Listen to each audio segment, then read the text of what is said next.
예를 들어서 뇌혈관이 막힌다. 그럼 뇌졸중이 생길 수도 있는 거죠. 그래서 여러 가지 문제를 일으킬 수 있기 때문에 그래서 미세먼지가 주목을 받고 있는 거죠.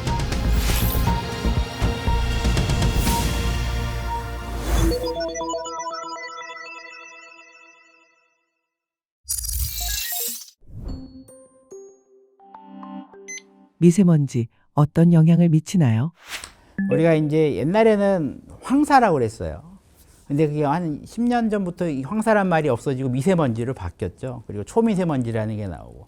그러니까 옛날하고 황사라는 거는 그냥 말 그대로 누런 먼지, 누런 모래잖아요. 옛날에 이제 중국에 있는 사막에서 이렇게 바람 타고 날라오는데 그게 옛날에는 이제 산업화가 되기 전에는 먼지만 날라와서 모래만 날라왔단 말이에요. 근데 이게 이제 산업화가 되고 공장이 생기고 매연이 생기고 뭐 이러다 보니까 단순히 먼지가 아니라 나쁜 중금속이나 물질들이 나오는 거죠. 그래서 우리가 미세먼지를 얘기할 때는 보통 PM10, 초미세먼지는 PM2.5 이렇게 얘기를 하거든요. 그 얘기는 뭐냐면 먼지의 크기가 10마이크로 정도가 되는 거를 PM10이라고 하고요. 2.5 마이크로미터로 굉장히 작은 거를 초미세먼지라고 그래요. 그럼 도대체 이게 왜 PM10이냐 10마이크로미터냐 2.5 마이크로냐가 왜 중요하냐면 이게 크기가 10마이크로미터 이상이 되면 우리 몸에서 걸릴 수가 있어요. 코로 들어와서 코털도 걸러주고요. 코 안에서 이렇게 점막 같은 것도 걸러주고 기관지 점막에서도 이렇게 아까 얘기했던 점액이 잡아서 배출을 다 시켜줘요. 이제 PM10 이하로 되면 걸르질 못해요. 그럼 이게 어떻게 되냐? 안 걸러지니까 기관지를 통해서 폐포까지 들어간단 말이죠. 그럼 폐포로 들어가면 이게 염증을 일으켜서 폐렴 같은 게 생길 수가 있고 PM2.5 정도로 아주 초미세먼지는 이게 폐포까지 가는 것도 중요하지만 폐포에서 혈관을 타고 또 들어가요. 그럼 이게 온몸을 타고 도는 거죠. 그래서 이게 단순히 먼지면은 상관이, 뭐 먼지도 안 좋지만 상관이 없는데 이게 우리가 말하는 독성 물질, 중금속, 이런 것들이다. 독성 가스들이다. 이런 게 이제 몸을 타고 돌면 문제를 일으키게 되는 거죠. 결국은 염증을 일으켜서 뭐 예를 들면 혈관염이 생기면 혈관이 막힐 수도 있고요.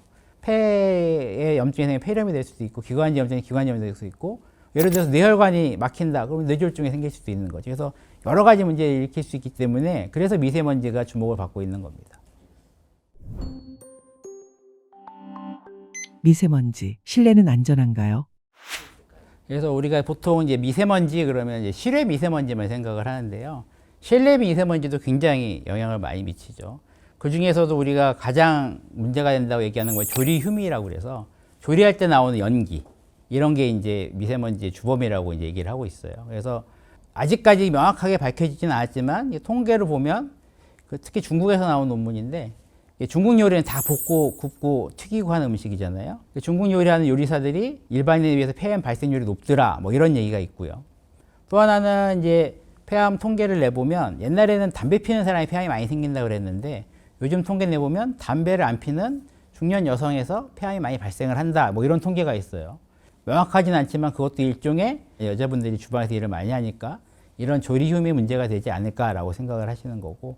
그래서 이제 그 고등어가 주범이라는 얘기는 옛날에 모 예능 프로에서 실험을 했죠. 고등어 구울 때, 삼겹살 구울 때, 뭐 할 때 어디가 제일 많이 나오냐 했더니 고등어 구울 때가 제일 많이 나온다. 고등어가 문제는 아니고요. 조리법이 문제입니다. 그러니까 실제로 기름에 튀기고 굽고 하는 거는 연기가 많이 나오기 때문에 이런 미세먼지가 많이 나오고 삶고 찌고 하는 건 좀 덜 나오고요. 그러면 어떻게 해야 되냐? 우리가 결국은 그럼 굽는 음식 먹지 마. 그렇다고 다 짜먹어. 그럴 수는 없잖아요. 결국은 미세먼지가 나오는 게 중요한 게 아니라 환기를 시켜주는 게 제일 중요합니다. 그래서 조리를 하실 때 꼭 창문을 열어서 환기를 시키면서 하시거나 후드를 꼭 쓰시고 우리 이제 저도 그렇지만 요리할 때 후드 안 켜거든요. 왜냐면 시끄러워서. 되게 시끄럽잖아요. 근데 그러면 안 되고 후드 켜서 꼭 환기를 시켜주시면 실제로 실험을 해보면 환기를 했을 때와 그 후드를 켰을 때와 안 켰을 때 미세먼지 농도가 확 달라지거든요. 그래서 이제 그것도 100% 나는 한 톨도 맡으면 안 되니까 요리 안 해먹고 그냥 다 생야채만 먹어 이런 게 아니라 요리할 때 환기를 시켜주거나 후드를 쓰시면 훨씬 더 도움을 받으실 수가 있습니다. 미세먼지를 피하려면 어떤 생활 습관을 지켜야 할까요? 첫 번째는 환기가 제일 중요해요. 환기를 시키는 게 그래서 주기적으로 창문을 열어서 환기를 시켜주는 게 중요한데 문제는 미세먼지가 농도가 높은 날 환기시키면 들어오겠죠. 그럴 경우는 환기보다는 공기청정기가 도움이 될 수 있습니다. 근데 이제 공기청정기도 그냥 쓰시지 마시고 요즘 워낙 잘 아시지만 이제 헤파 필터라고 이 미세먼지랑 바이러스를 걸러줄 수 있는 이런 필터가 있는 공기청정기를 쓰시는 게 좋고요. 또 하나는 우리가 이제 밖에 나가서 들어올 때 몸에 다 미세먼지를 묻히고 들어와요. 그러니까 이게 들어와 갖고 집에 있다 옷을 여기서 털고 머리를 털고 하면 이게 그대로 다 실내로 가겠죠. 그렇기 때문에 항상 들어오시기 전에 다 털고 집에 오시면 머리 감고 샤워하시고 이렇게 하시는 게 미세먼지를 조금이라도 더 줄일 수 있는 방법이 되겠습니다. 기관지 건강에 좋은 음식은 무엇인가요?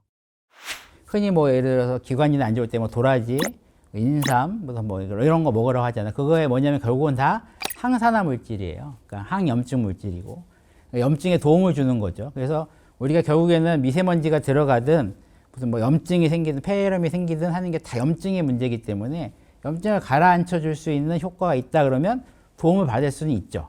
근데 그거는 그냥 평소 생활 습관을 그렇게 하라는 거지 치료약은 아니고요. 그러니까 뭐 예를 들어 내가 미세먼지 많이 먹어서 폐렴이 생겼는데 도라지 먹으면 낫는다고 그러니까 도라지만 막 다려 먹거나 이러면 안 되시고 그거는 그냥 음식으로서 그냥 드신다고 생각하시는 게 제일 좋을 것 같습니다.